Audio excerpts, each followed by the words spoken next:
and welcome back to another video. So I am currently at the hospital. So just to kind of just get straight into it, because it's been a little bit of a ride.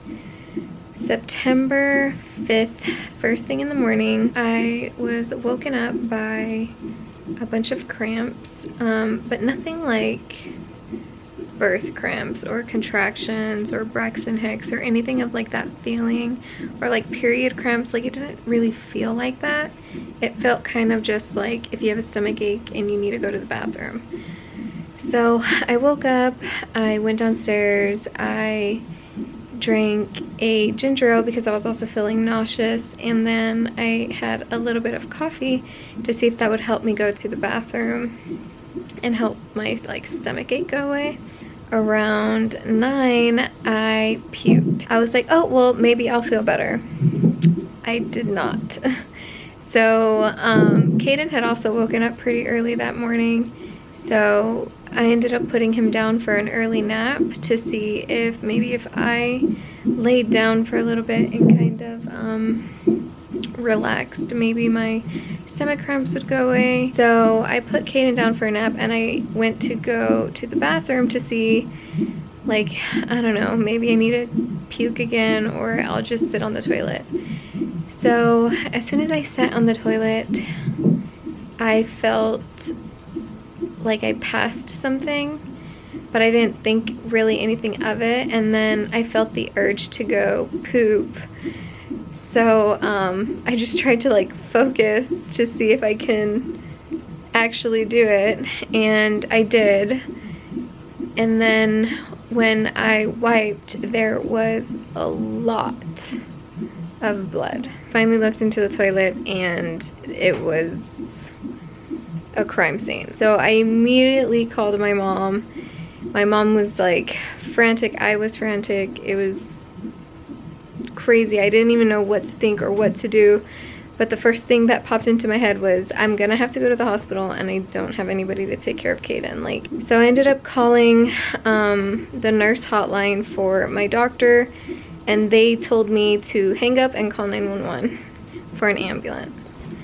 So I did what she said. I called the ambulance and fire rescue came. It was like 3 MTs, 7 firefighters showed up to my house. My neighbors were all freaking out, and they took my information. They started getting a little bit of vitals on me, and they were like, okay, we need to go. And I was like, my son is upstairs, he's sleeping, like I can't leave right now. So I called my neighbor, and my neighbor was like, I'm 15 minutes away, but the EMTs were like, we can't wait that long, we need to get you to a hospital. So they ended up calling a cop who responded in like 2 minutes. He got to my house so fast, and he came and he was just reassuring me that he was gonna stay with Caden until my neighbor got there. So he did. So I'm super thankful for the cops, my neighbors, and the EMTs that were there, because I was a hot mess. I was frantic, I was crying, I was panicking about Caden, and I was just crazy. And the EMTs were so nice, and they were just trying to comfort me. And so I ended up getting brought into a hospital. They set me up, they put the heart monitor on the baby, the fetal monitor, and as soon as I heard her heartbeat, oh my god, like so much relief washed over me. But they just were more worried about like why I bled so much. So they immediately came in and just started taking little tests. They drew some blood, I peed in a cup, but they never brought an ultrasound machine. But they definitely were saying I was going to have to be monitored for 24 hours. So I got moved into a private room, and that's when my contractions started to pick up a little bit. So I had officially been told I was in preterm labor. So I called my mom. I'm trying to keep everybody updated. Antoine's on the ship. They ended up sending out a Red Cross message to his ship, and I was also able to contact his ship directly. So he called me. I kind of gave him a little update. I hadn't really received much update at the point from when he called me, but his ship was really, really good about getting him home. So he was able to get here that next afternoon. But before he got here, the hospital that I was at didn't have a NICU. And I'm only 35 weeks. So they said if I stayed at that hospital and I gave birth, that baby girl would get sent to the nearest NICU and I would have to wait until I was discharged to be able to go see her. But since I was still very early on and I hadn't dilated yet, that I was eligible for transfer to a hospital with a NICU. So that's what we ended up doing.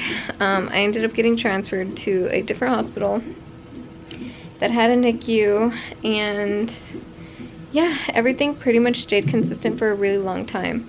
My contractions were every 2 to 5 minutes, occasionally every 2 to 3. And then I started dilating very slowly. I would say like maybe a centimeter every 3-4 hours. So my doctor ended up giving me a steroid shot. I think it's called like betamethasone or something like that. It was to help baby girl mature in case she did come early. They did not, however, want to stop my labor. They said that since I'm so close to being full term, that stopping my labor could be more harmful than good, especially since they hadn't figured out why I was bleeding. Once I got to the new hospital, they did an ultrasound, and they were like, everything looks great, she looks great. She was weighing 5 pounds 11 ounces. So he's like, she looks great. So he's like, I don't want to stop your labor. We're just gonna let you labor naturally and monitor. He's like, it could go 2 ways. You could give birth today or tomorrow morning, or your labor could stop and you'll be pregnant for another, you know, week, 2 weeks, full term. Like, he said, we just gotta watch. So that's what we've been doing. Everything's been going pretty good. As soon as Antoine got here, my contractions spaced out quite a bit, and so now I think they're like 7 to 10 minutes apart, but they're still like consistent. This morning her heart rate did drop. It didn't last for more than maybe like 3 minutes. They think that she might have just laid on her umbilical cord and, you know, put pressure on it, and it lowered her oxygen levels. Because as soon as they put me on oxygen and adjusted my position, her heart rate came right back up to where it was supposed to be, but they still want to monitor. So they just had shift change, so I think they're just waiting for everybody to get situated, and they're gonna come do another ultrasound just to make sure again. But I just wanted to come on here and do a quick video, quick update. I want to thank everybody for all the prayers and positive vibes. Antoine just left to go get some food and stuff. I am so happy that he was able to get here. Huge shout out to the Castillo family. Anthony and Ariana are taking care of Caden. Marty came to pick up Caden while Anthony and Ariana were traveling back because they have been in Oklahoma. So he came to pick up Caden and take him back to Tampa. That way he would be there by the time Ariana and Anthony got there. And honestly, it's like Caden, he's just oblivious. I think he's so happy to be with the girls and be with people other than me. So he is having a blast and living his best life. And I just want to thank Ari and Anthony and Martin for everything that they did, because that was the biggest weight off my shoulders, was knowing that Caden was taken care of. So now we're just waiting to see like where we stand. But my doctor pretty much said like he didn't want to bother too much. He doesn't want to be checking my cervix too much. He just wants to let me labor naturally, and as long as baby girl's heart rate and scans are looking the way that they do, that we're good. So yeah, I just want to come on here, do a quick video. So we'll see. She could be here tonight, tomorrow, or a week from now. But either way, she's doing really, really good. The doctors have said that if I were to deliver, she would be really good. Thank you guys again for watching this video. And yeah, guys, just please, please, please, please keep us in your prayers. And I will do my best to keep you guys updated. So thank you guys so much for watching. Please don't forget to comment, like, share, and subscribe. I'll also be linking Anthony and Ariana's channel down below, the A-Team. Go check them out. But yeah, thank you guys for watching, and I'll see you in the next video.